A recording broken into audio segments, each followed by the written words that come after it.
Now on behalf of the EFD, Mr Farage. Well, good morning, Mr Schulz. President Schulz, I know it's my job to congratulate you, but given that we knew this result 2.5 years ago as a result of a stitch-up, there really doesn't seem to be much point. I mean, after all, nobody in Europe would ever, modern-day Europe, would ever have a big, powerful job that was decided by a full, open process. I'm sure Mr Barroso would agree. I was musing this morning. I was thinking, what kind of President Schulz are we going to get? Are we going to get a dignified, calm, a figure that behaves like the Speaker of all great parliaments around the world, somebody who puts himself above politics and the nitty-gritty of the day-to-day arguments and is an ambassador, indeed a statesman?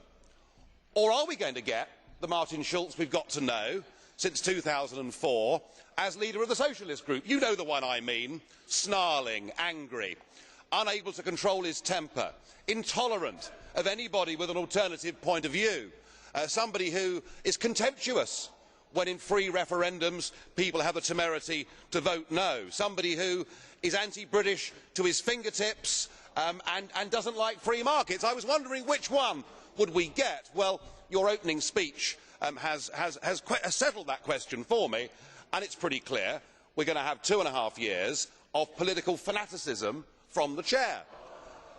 And I have to say, only a third world country, only a banana republic would want to have an overtly political president of a parliament. But it's what we've got.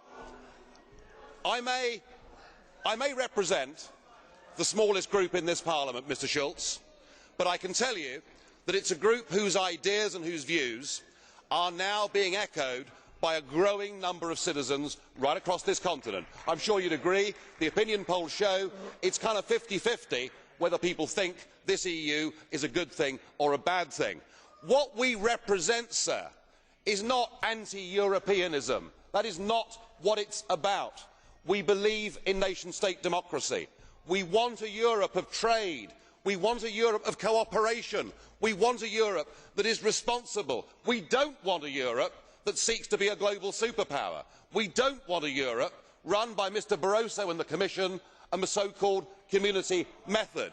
And I will do my very best to provide political opposition to your presidency over the course of the next 2.5 years, and I hope you give us a fair hearing. Thank you.